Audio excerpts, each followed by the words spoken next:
Welcome back students once again. So in our previous lecture we have discussed how microgenesis and megasporogenesis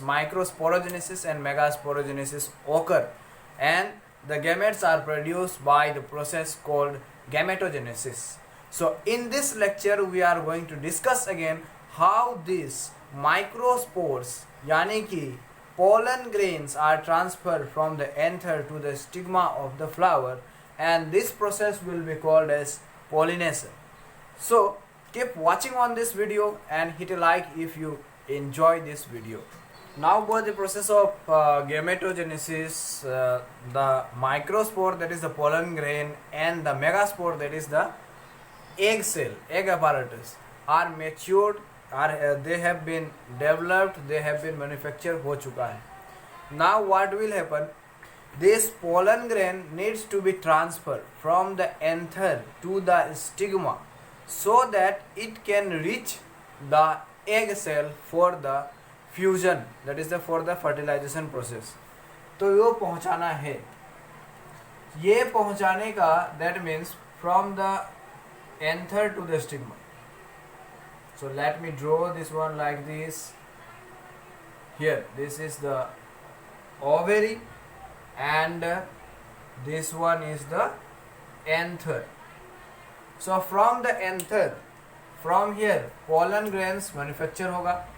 pollen grains manufacture जो होता है यहाँ पर anther जो है, anther का wall जो होता है, there are 4 walls of the anther: endothecium, middle layers, tapetum, ऐसे करके there are 4 layers of the anther.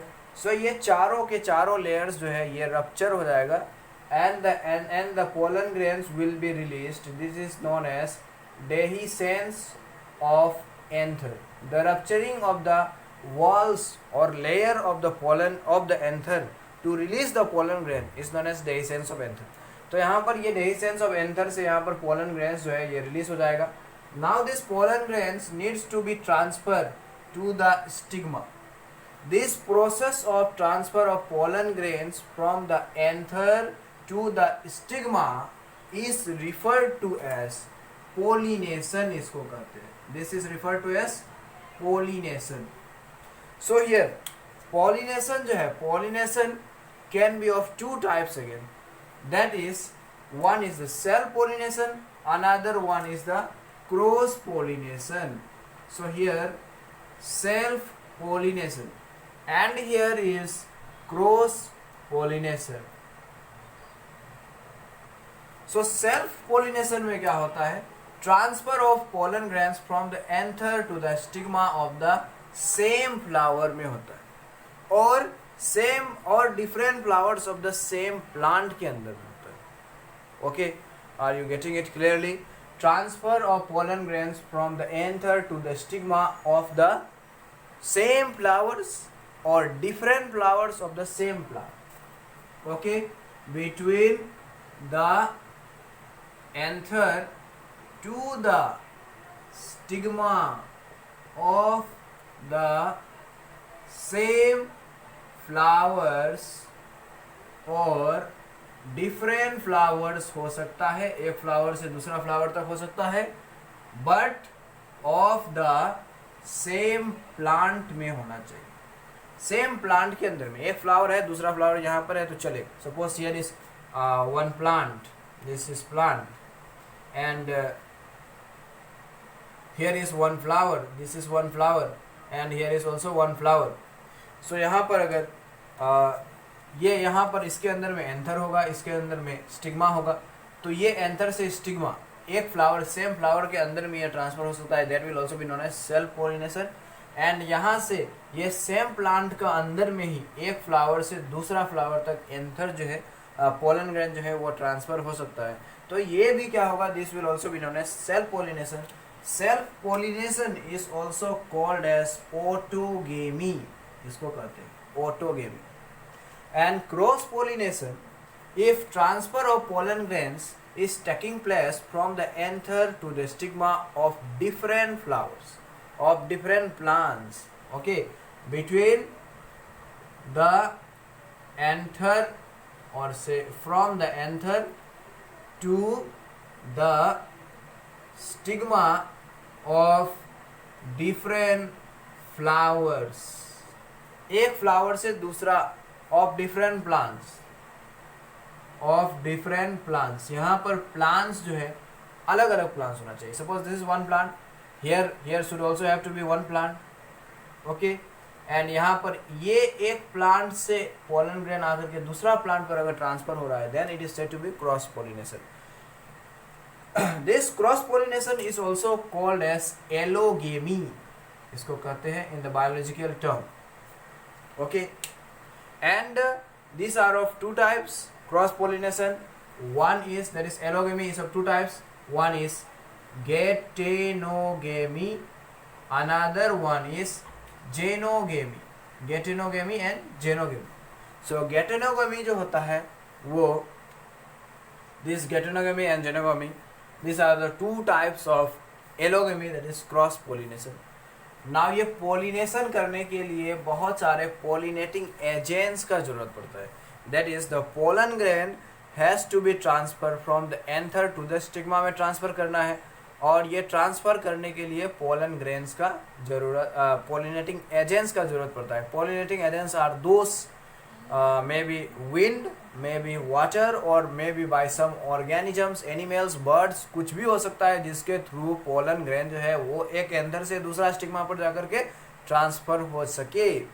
So pollinating agents. Now pollinating agents, तो ये पोलिनेटिंग एजेंट्स जो होता है, this is required mostly for the cross pollination and not for the self pollination. Self pollination में भी, क्योंकि वहाँ पर तो वो सेम फ्लावर के अंदर में एंथर जो है वो पोलन ग्रेन जो है वो एंथर टू स्टिग्मा ट्रांसफर होना है, तो वहाँ पर पोलिनेटिंग एजेंट का ज़्यादा ज़रूरत नहीं पड़ता है. क्रॉस पोलिनेशन में ज़्यादा ज़रूरत पड़ता है. So what may be the pollinating agents here? See, pollinating agents can B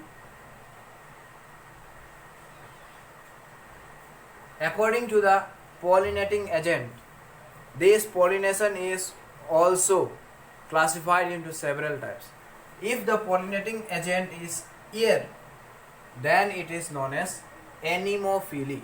अगर एयर के थ्रू से, अगर ये विंड के थ्रू से एंथर जो है स्टिग्मा, पोलन ग्रेन जो है एंथर से स्टिग्मा पर ट्रांसफर हो जाए with the help of wind, then that process will be known as anemophily, उसको कहेंगे.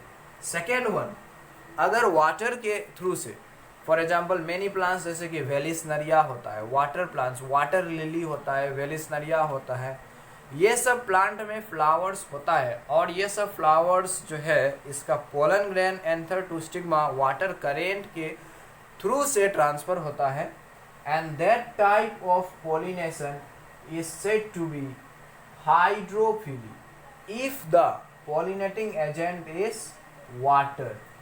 अगर पोलिनेटिंग एजेंट वाटर है, then that will be known as hydrophily. Number 3, if the pollinating agent is insect, then it will be said to be entomophily, उसको कहेंगे. If the pollinating agent is insects, अगर insects कर रहा है, जैसे कि हनी बीज करता है, ग्रास होपर कर सकता है, and many more are there, Drosophila कर सकता है, बहुत सारे फ्लाइज, बहुत सारे फ्लाइज कर सकता है, हनी बीज कर सकता है. This are entomophily. Okay, and here number 4 is the zoophily. Zoophily में क्या होता है? The pollinating agent are the animals. So here animals में भी नंबर ए हो सकता है ऑर्निथोफिली. ऑर्निथोफिली, इसमें कौन सा एनिमल होगा? बर्ड्स जो है, birds, they will be the pollinating agent. Number B, it can be malacophily. In this the pollinating agent will be the snails. Snails जो है वो pollinating agent होगा. Number C, it can be chiropterophily. Chiropterophily, it means the pollinating agent is bats. So these are the different types. And number D, it can be Myrmecophily. So here the pollinating agent will be the ants or the termites. Termites हो सकता है, एंट हो सकता है. अगर termite और ant मिलकर के पोलन ग्रेन को एंथर टू स्टिग्मा अगर ट्रांसफर कर रहा है, then it is said to be myrmecophily. So here this is all about the pollination. After pollination the pollen grain, जब पोलिनेशन हो जाएगा तो पोलन ग्रेन जो है will go and stick on the surface of, will go and land on the surface of stigma. ये stigma जो है, stigma pollen grain को रिसीव करेगा. अब यहाँ पर फिर क्या होगा, अब यहाँ पर फर्टिलाइजेशन इवेंट्स आएगा. So this is the pre fertilization event. ठीक है, this is about the pre fertilization event. Now fertilization events will come. So fertilization events we will be discussing in our next lecture that will come very soon. So students, hit a like to the video if you have enjoyed it. Thank you very much for watching.